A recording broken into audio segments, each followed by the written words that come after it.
नमस्कार दोस्तों, जिस सफर की शुरुआत आपने मेरे साथ की थी, आज उसका आखिरी मोड़ है और यकीन मानिए ये मोड़ सीधा दिल में उतर जाएगा। और अगर इस कहानी के पार्ट्स आपने मिस कर दिए हैं तो लिंक मैं डिस्क्रिप्शन बॉक्स में डाल दूंगी। जब आरव ने कहा, कभी किसी ने मेरे अंदर के शोर को इतनी खामोशी से नहीं सुना। कुछ रिश्ते आवाज नहीं करते पर अंदर इतनी गहराई से उतरते हैं कि इंसान खुद से पहली बार सच बोल पाता है। ऑफिस में एक आम दिन था। सिया ने आरव को सुबह से चुप देखा था, न ज्यादा मेल्स पर रिप्लाई, न मीटिंग में वो पुराना तेज। शाम को सिया जब रिपोर्ट लेकर उसके कैबिन में गई तो आरव कुर्सी पर टिका हुआ था। खिड़की से बाहर देखता हुआ उसने हल्की सी आवाज में कहा, सिया बैठो, आज मैं कुछ कहना चाहता हूँ। सिया चुपचाप बैठ गई। आरव ने नजरें झुकाई और कहा, तुम्हें पता है मेरे अंदर बहुत शोर है, बचपन से, करियर का, घर की जिम्मेदारियों का। इतने शोर में मैं रहा हूँ कि मुझे कभी अपनी आवाज सुनाई ही नहीं दी। लोग तारीफ करते हैं कि मैं सॉलिड हूँ, प्रोफेशनल हूँ, स्ट्रांग हूँ, लेकिन कोई नहीं जानता कि इस सब के नीचे एक थका हुआ आदमी है जो बस एक बार किसी से ये सुनना चाहता है कि वो गलत नहीं है। सिया की आंखों में नमी उतर आई। आरव ने उसकी तरफ देखा और बोला, तुमने मेरे अंदर के उस शोर को सुना है जिसे मैं खुद भी अनसुना कर चुका था। तुमने मेरी खामोशी को सुना, जैसे कोई किताब पढ़ रहा हो जिसके पन्ने अब तक किसी ने खोले ही नहीं थे। उसने पहली बार मेरी आंखों में देखा, जैसे कोई आईना दिखा रहा हो, जिसमें मेरा वो चेहरा था जिसे मैं खुद भूल गया था। आरव ने आगे बोला, सिया, मैं नहीं जानता ये सब क्या है। ये कोई नाम नहीं मांगता, न वादा, बस एक एहसास है जो हर दिन मुझे थोड़ा बेहतर बना रहा है। सिया कुछ बोल नहीं पाई।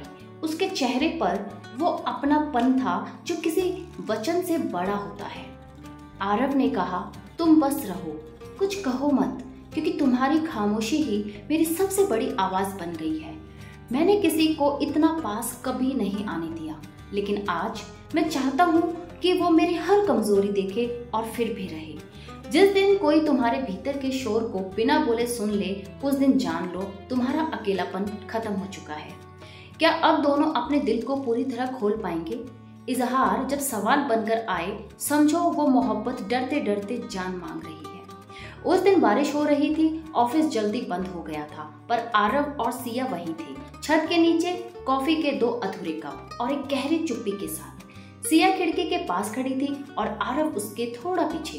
सड़क पर भीगते लोग भाग रहे थे, पर उनके बीच एक सुकून था, जैसे 2 अधूरी रूहें बस साथ खड़े होकर पूरी हो रही हों। आरव ने धीरे से कहा, सिया, अगर मैं एक दिन थक जाऊं, सब कुछ छोड़ दूं, तो क्या तुम मेरा साया बनोगी?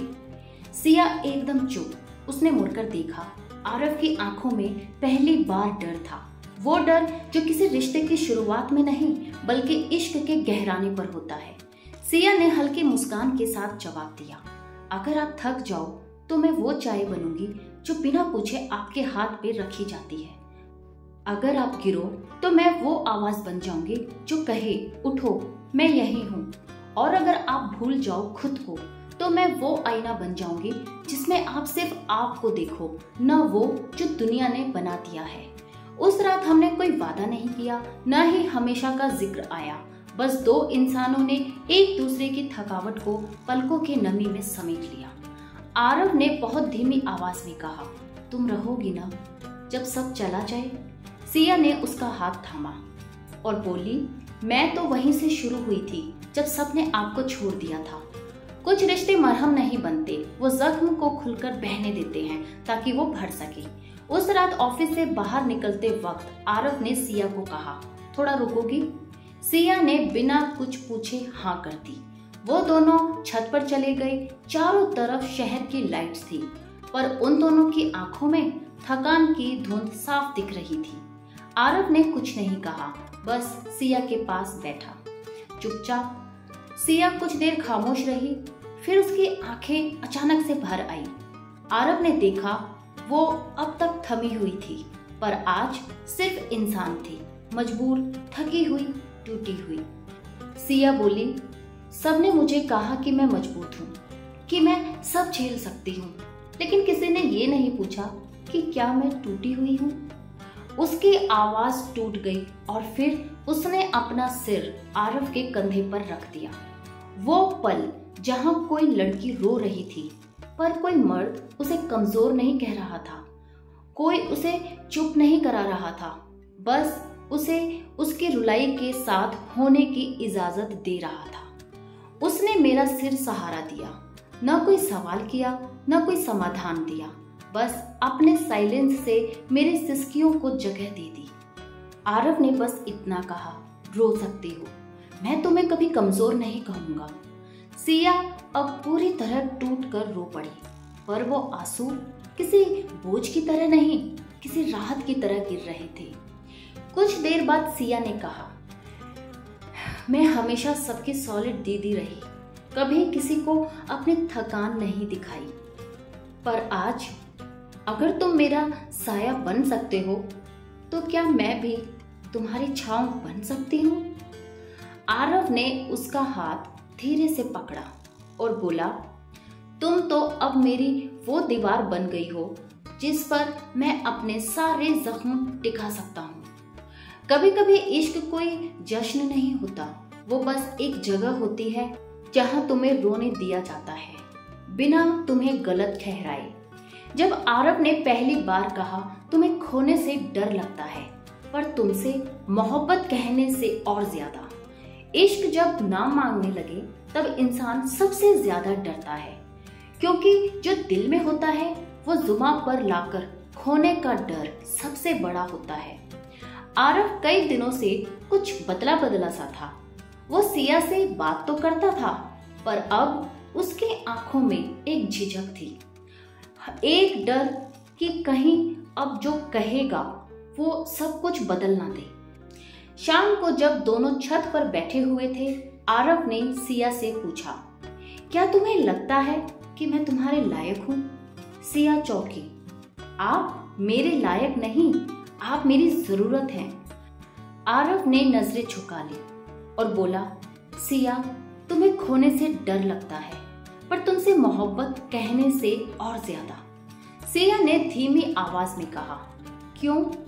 आरव भावुक होते हुए बोला, क्योंकि मैंने कभी किसी को इतना नहीं चाहा जितना तुम्हें, और मैंने जब भी किसी को अपने पास लाना चाहा वो दूर चला गया। कभी कभी मोहब्बत दिल से ज्यादा आंखों में दिखती है, और जब किसी की आंखें डर से भीग जाएं तो समझ लो वो इजहार नहीं कर रहा, वो तुम्हें खोने से डर रहा है। आरव बोला, तुम जानती हो ना मेरा नाम आरव है, लेकिन जब भी तुम मुझे देखती हो मुझे लगता है जैसे मैं किसी राम जैसा महसूस करता हूँ, क्योंकि तुम्हारे साथ मैं गुस्से वाला रावण नहीं, सच्चा टूटता जुड़ता इंसान बन पाता हूँ, और सिर्फ तुम्हारे साथ। सिया की आंखों से आंसू बह निकले। सिया बोली, तो फिर डरो मत, क्योंकि मेरी पूरी कहानी में मैं सिर्फ एक नाम चाहती थी, अपना राम, जो मंदिर में ना हो पर मेरे रूह में बसा हो। मैंने उसके नाम में राम नहीं ढूंढा था, मैंने उसकी आंखों में अपना सुकून ढूंढा था, और अब जब वो सुकून मेरे सामने था तो इजहार की जरूरत ही नहीं थी, बस साथ चाहिए था। इश्क जब डर को पार कर जाए और कोई तुम्हें राम कहे तो समझो अब तुम्हारा नाम नहीं, तुम्हारा वजूद पूजा जाने लगा है। जब पहली बार आरव और सिया ऑफिस से बाहर साथ गए और बिना कुछ कहे सब कुछ कह दिया। कभी कभी एक दिन जब सिर्फ तुम और वो हो तो पूरी जिंदगी का जवाब उसी दिन में मिल जाता है। एक रविवार की सुबह सिया को आरव का मैसेज आया, चलो आज काम की नहीं खुद की मीटिंग करते हैं। सिया ने जवाब नहीं दिया, बस मुस्कुरा दी और तैयार होने लगी। वो दोनों एक छोटी सी झील के किनारे बैठे थे, कोई ऑफिस नहीं, कोई फाइल्स नहीं, बस 2 कप कॉफी और एक लंबा सा दिन। सिया ने झील में पत्थर फेंकते हुए कहा, अगर ये पत्थर 3 बार पानी में उछला तो आप मुझे कुछ कहेंगे। आरव हंस पड़ा और पत्थर फेंका, 3 बार उछल गया। सिया चौंकी, अब बोलिए। आरव ने उसकी ओर देखा, बहुत धीरे से पर ठहराव के साथ, और बोला, सिया, तुम्हारे साथ हर दिन ऐसा लगता है जैसे जिंदगी पहली बार मेरी हो रही है। पहली बार किसी ने मुझे मेरे नाम से नहीं, मेरी नजरों से पुकारा था। और उस दिन उसकी नजरें मुझे दुनिया की सबसे खूबसूरत जगह लगी। वो दोनों घंटों बैठे रहे। सूरज ढल गया था, पर उनके बीच की रोशनी और गहराई अब और साफ हो चुकी थी। जब कोई तुम्हारे साथ वक्त नहीं बिताता, बल्कि वक्त तुम्हारे साथ होना चुनता है, तो समझो वो मोहब्बत नहीं, मोहब्बत की मंजिल है। क्या अब आरव सिया से वो सवाल पूछेगा जिसका जवाब वो दिल से कब से दे चुकी है? जब आरव ने सिया से शादी की बात की और उसकी आंखों में अपने आने वाले कल को देख लिया। जब कोई तुम्हें मांगता नहीं, बल्कि तुम्हें अपनी जिंदगी का हिस्सा समझता है, तब रिश्ते नहीं, रूहें जुड़ती हैं। एक शाम ऑफिस से लौटते हुए आरव ने कार रोक दी। सिया चौंकी और बोली, क्या हुआ? आरव ने बहुत हल्के से कहा, कुछ बातें कार में नहीं होती, आसमान के नीचे होनी चाहिए। वे एक छोटे से पार्क में बैठ गए। आरव ने सिया का हाथ पकड़ा। तुम्हें पता है, मैंने जिंदगी में बहुत कुछ खोया है, पर आज मैं कुछ नहीं खोना चाहता। मैं नहीं चाहता कि कल कोई और तुम्हें देखे और वो तुम्हें ऐसे देखे जैसे मैं देखता हूँ। सिया की आंखों में आंसू थे। आरव ने आगे कहा, मैं तुमसे वादा नहीं कर सकता कि मैं हमेशा परफेक्ट रहूंगा, पर मैं हमेशा तुम्हारा रहूंगा, सिर्फ तुम्हारा। क्या तुम मेरे नाम के साथ सिया बनना चाहोगी? सिया ने कुछ नहीं कहा, बस उसकी आंखें भीगी थी और उसने आरव का हाथ कसकर पकड़ लिया। नाम बदलने की जरूरत नहीं, पर अब हर नाम के साथ सिर्फ तुम ही होनी चाहिए। उसने मुझे मांग कर नहीं लिया, उसने मुझे समझकर चुना और मैंने हाँ कहकर एक उम्र का सुकून पा लिया। मोहब्बत का असली इजहार सवालों में नहीं होता, वो उस कांपती आवाज में होता है जो कहती है, अब बस तुम रहो, हर दिन, हर हाल में। जब शादी के हर फेरे में आरव ने सिया से कहा, ये 7 वचन नहीं, 7 बार तुम्हें खुद से जोड़ रहा हूँ। शादी वो नहीं होती जहाँ भीड़ होती है, शादी वहाँ होती है जहाँ 2 रूहें एक दूसरे की अधूरी दुआ बनकर मुकम्मल हो जाती है। शादी का दिन चारों ओर रोशनी थी, पर सबसे ज्यादा चमक तो सिया की आंखों में थी। वो आज दुल्हन बनी थी, पर चेहरे पर ना शर्म ना घबराहट, बल्कि एक सुकून था, जैसे किसी ने उसकी मंजिल लुटा दी हो। आरव मंडप में पहले से बैठा था, साफा लगाए हुए, गुलाबी क्रीम शेरवानी में, पर सबसे खास बात उसकी आंखें थी, जिनमें आज कोई अहंकार नहीं था, सिर्फ आभार था कि उसे सिया मिली।